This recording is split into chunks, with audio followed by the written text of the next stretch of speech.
Die getuienis. Beginsels tot geestelike groei. Welkom by deel 9 van ons geestelike groeiproses. Vandag se gesprek gaan oor saai en maai. Hierdie is een van die Here se koninkryk beginsels. Ons hemelse Vader is die grootste voorbeeld vir ons wanneer dit kom by saai. Hy het sy enigste seun Jesus se lewe vir ons gesaai sodat ons die ewige lewe kan hê. Daardeur maai Vader sy kinders. Saai is nie gekoppel aan 'n spesifieke bron nie. Ons gaan vandag 'n paar voorbeelde noem uit die woord wat verskillende tipe saai en maai verduidelik. Een van my gunsteling verhale was waar Jesus aan 4000 manne, buiten die vroue en kinders, bedien vir 3 dae lank. Jesus het vir sy disippels gevra om hulle te voed, want hy wou hulle nie graag honger huis toe stuur nie. Die disippels het in hul vleeslikheid vir Jesus gevra, waar gaan hulle in die woestyn soveel brode kry om so groot skare te voed? Jesus het vir hulle gevra, hoeveel brode het hulle? Die disippels het geantwoord en gesê, Here, ons het net 7 brode en 'n paar visse. Jesus het toe die brood geneem en die visse, daaroor gedank, dit gebreek en terug vir die disippels gegee om uit te deel.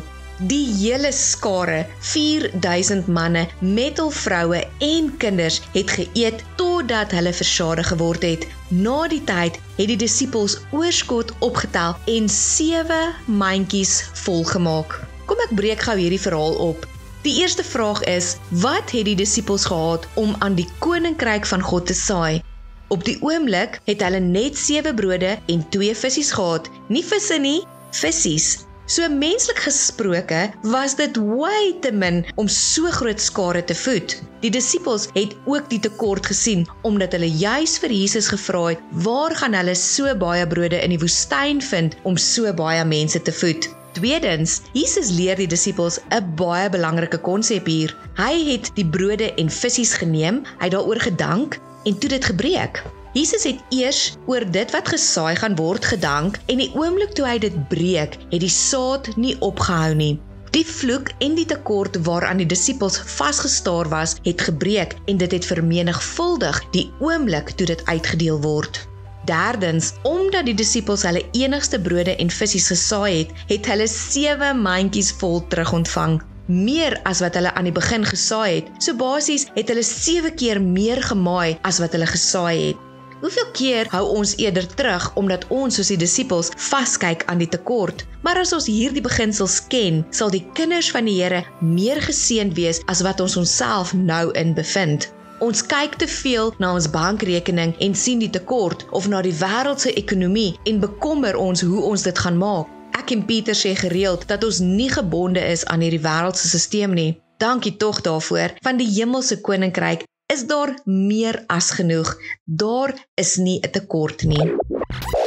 Nou is ek amper lus vir vis. 'n lekker visie of 'n lekker snoek sal nou lekker wees, jong. Maar nou ja, kom ons kom weer terug by saai en maai. Ja, ons mans dink aan ons maag op maar partykeer, né? Ons moet onthou daar's verskillende maniere van gee. Ons gaan net als vinnig opsom. Eerstens kry jy jou eerstelinge, dis jou first fruits in Engels. Dis die eerste van jou inkomste of die eerste van 'n kontrak of die eerste van besigheid wat jy gekry het. Dit is in Deuteronomium, hoofstuk 26, kan jy daar verder gaan lees. Dan kry ons natuurlik tiende.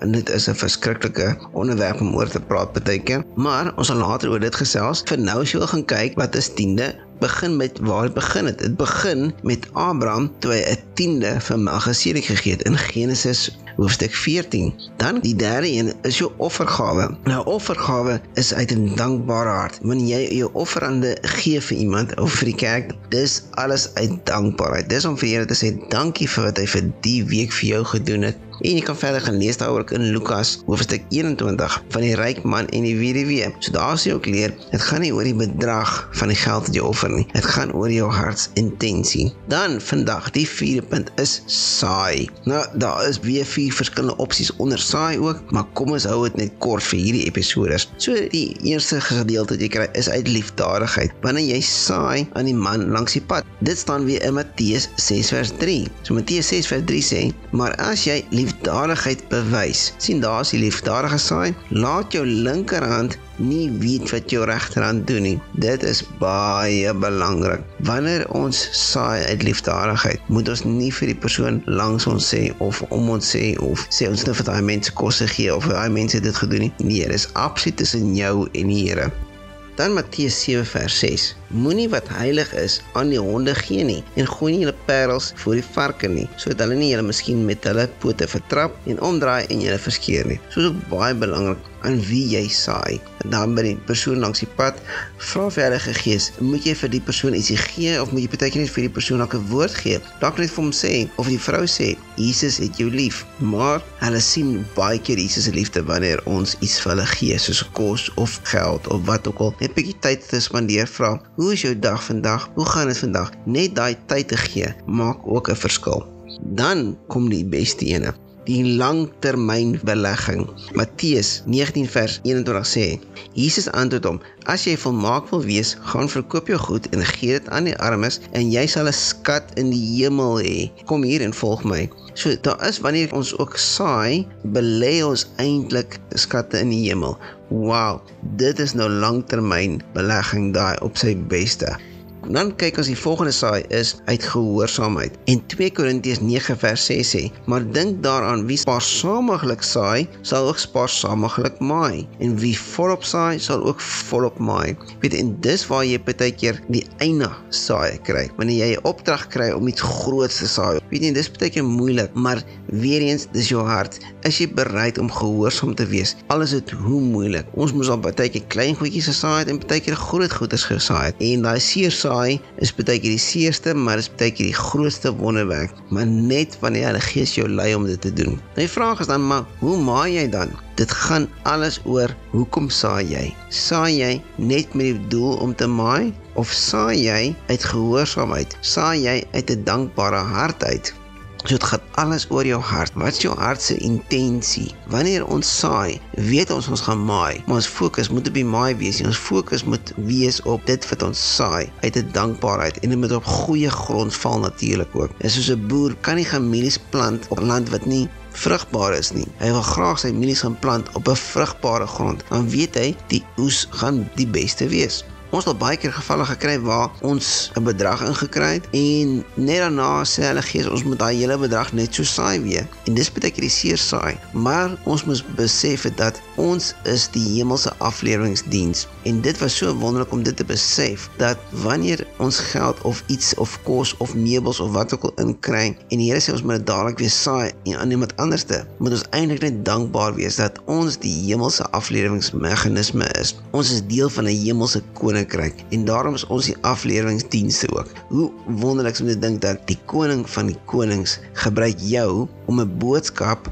of 'n gedagte of kos of tyd of geld te kan aflewer aan iemand wat dit vandag nodig het.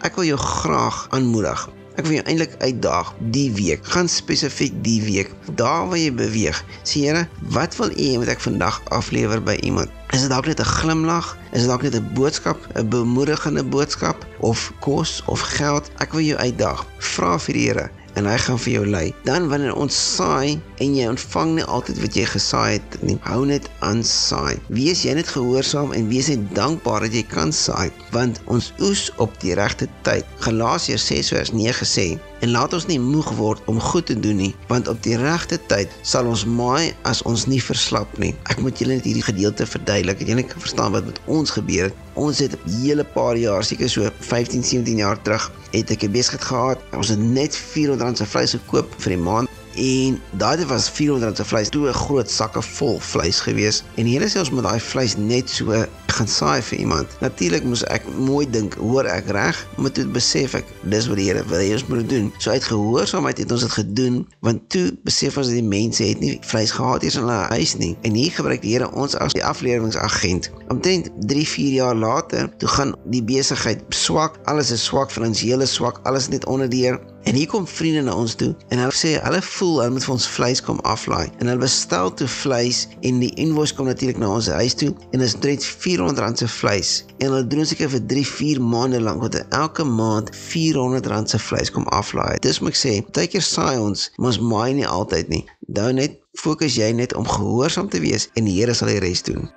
Jong, ek en Pieter love saai, want in al die jare wat ons nou al getroud is, wel ons gaan nou vir 19 jaar volgende week, en in hierdie 19 jaar wat ons getroud is, het ons al baie in ons lewe gesaai, en ons is regtig 'n getuienis van dit wat ons gesaai het ons altyd in oorvloed gemaai. Ons fokus was natuurlik nie op die maai nie, maar ons het die Bybelse beginsels toegepas in ons lewe, en dit het gewerk. So vir ons is dit baie beter om in die koninkryk van die Here in te saai, want die reward is soveel groter as wat jy in die wêreld insaai. Maar wanneer ons in die koninkryk van die Here saai, kyk net weer soos die disippels, en daar is baie ander stories in die Bybel wat gaan oor die saai en maai. As ons dit net gaan lees, sal ons sien, wanneer ons maai, is dit nie net 'n bietjie nie, maar dit is baie, baie meer. So as jy hierdie week gaan saai, doen dit met 'n blymoedige hart. Volgende week gesels ons oor die 10de. Is dit Ou Testamenties? Is dit Nuwe Testamenties? Kom ons gesels volgende week 'n bietjie daaroor.